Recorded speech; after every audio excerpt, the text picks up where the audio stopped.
कर्म करे किस्मत बने, जीवन का यह मर्म, प्राणी तेरे हाथ में, तेरा अपना कर्म, तेरा अपना।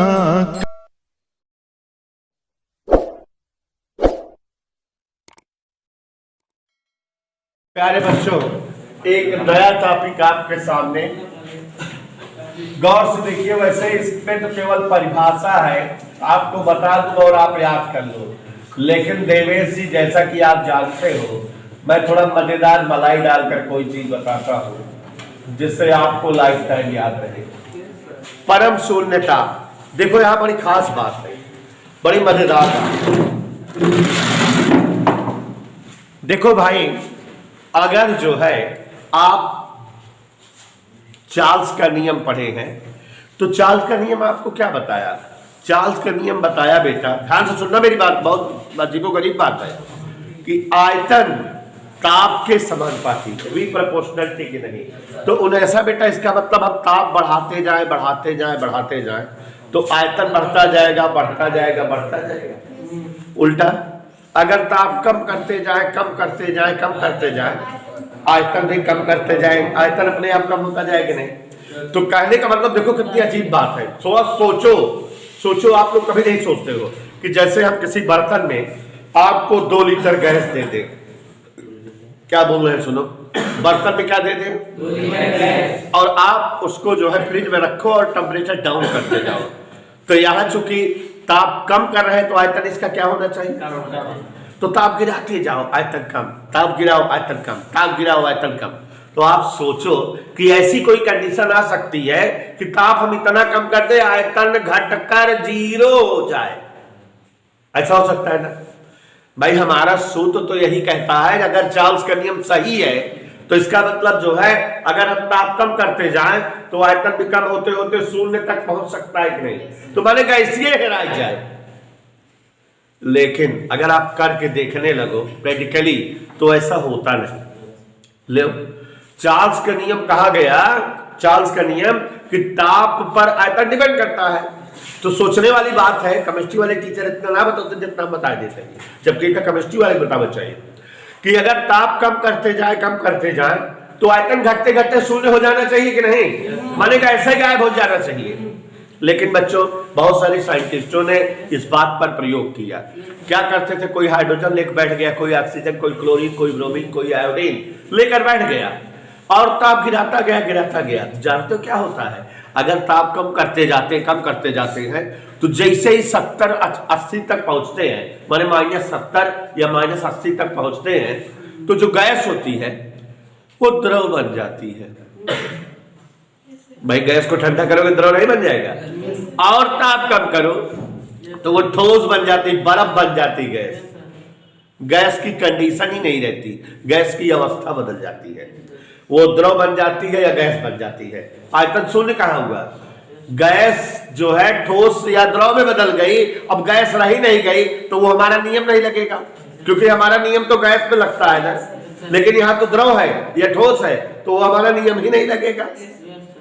तो मतलब दुनिया में जितना भी गैस आज तक पाई गई है, क्लोरीन, ब्रोमीन, आयोडीन, जो भी गैसें हैं, सभी का ताप कम करते जाए आयतन घटते हुए 0 नहीं पाया गया।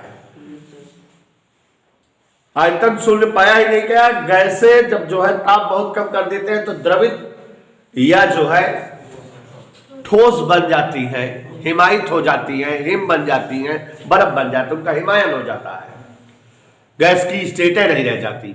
ऐसा कोई ताप मिलता ही नहीं जिस पर गैसों का आयतन या दाब 0 हो।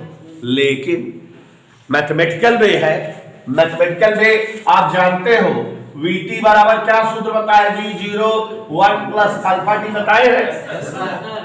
आयतन को क्या कह रहे हो? 0। V0 1 प्लस अल्फा टी, कोई डाउट? इसको इधर पक्षांतर कर दो, 0/V0 बराबर 1 प्लस, 0 को किसी बात दोगे, 0 बराबर 1 प्लस अल्फा वैल्यू कल बताए थे भी और आपको पता होना चाहिए। एक इधर 75 करो,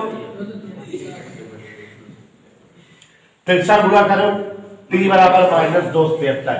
कैलकुलेशन ये कहता है कि अगर ताप -273 डिग्री सेंटीग्रेड रख दिया जाए तो आयतन शून्य आ जाएगा। माने कैलकुलेशन या चार्ल्स का नियम या जो है दाब का नियम ये कहता है कि अगर ताप -273 डिग्री सेंटीग्रेड रहे किसी गैस का तो उसका आयतन शून्य हो जाएगा और दाब भी उसका शून्य हो जाएगा। तो मतलब -273 डिग्री सेंटीग्रेड तापमान पर गैसों का आयतन और दाब शून्य हो जाना चाहिए। जबकि आपको अभी थोड़ी देर पहले हमने बताया कि गैसें 80 और 70 तक पहुंचती है, जब ऋण 80 या ऋण 70 तक, तब वो द्रव बन जाती है, ठोस बन जाती है। -273 तक कोई गैस पहुंच ही नहीं पाती, बहुत ज्यादा है नहीं है। तो -80 90 तक तो वो जो है द्रव बन जाती है, -100 110 120 तक ठोस बन जाती है, 273 तक पहुंच ही नहीं पाते। तो कल्पना है साइंटिस्टों की कि हो सकता है दुनिया में कोई गैस हो ऐसी जिसकी अभी तक खोज नहीं हो पाई हो और जो इस नियम को फॉलो करती हो। ऐसी गैस जो सारे नियम का फॉलो करती है आइडियल गैस या आदर्श गैस कहा जाता है। और जो वर्चुअल गैस, जो रियल में गैसें हैं, जो हमारे आसपास गैसें जो मिलती हैं, वो इस नियम का पालन नहीं करती। रियल गैसें जो है इसे नहीं दिखाती, नहीं शो करती।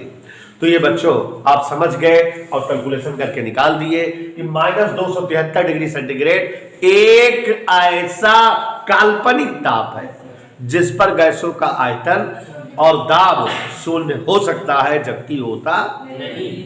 इसकी रियल वैल्यू -273.13 होती है। क्या होती है? एग्जैक्टली -273.13। या इसी को 0 केल्विन भी कहा जाता है। क्या अगर इसमें 273 जोड़ दो केल्विन बदल जाएगा तो 0 आएगा कि नहीं?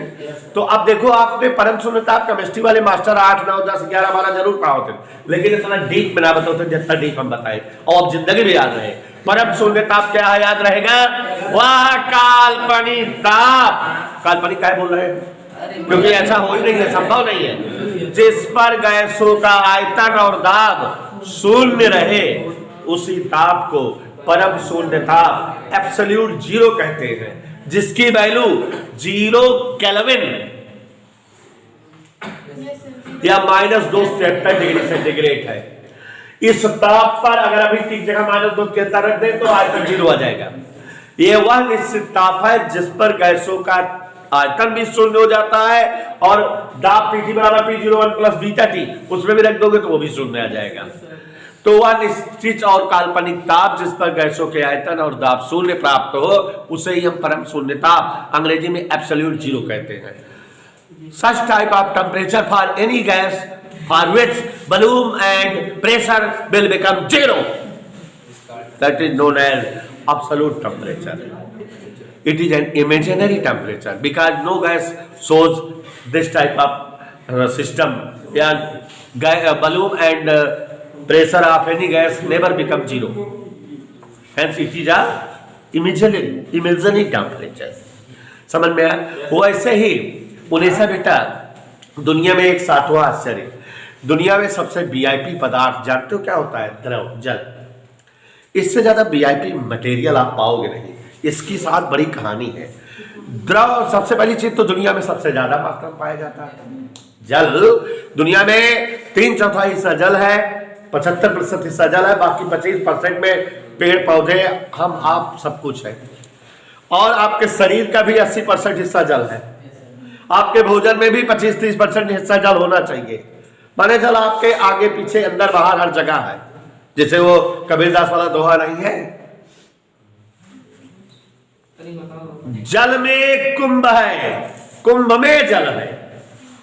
जल में पानी भरा रहा, तालाब में घड़ा धरा रहा, जल में कुंभ है, कुंभ में जल है।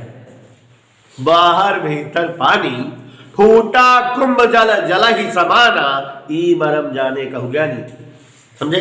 तो वो आत्मा परमात्मा की बात थी कि चारों तरफ भगवान है, परमात्मा हमारे अंदर भी भगवान है।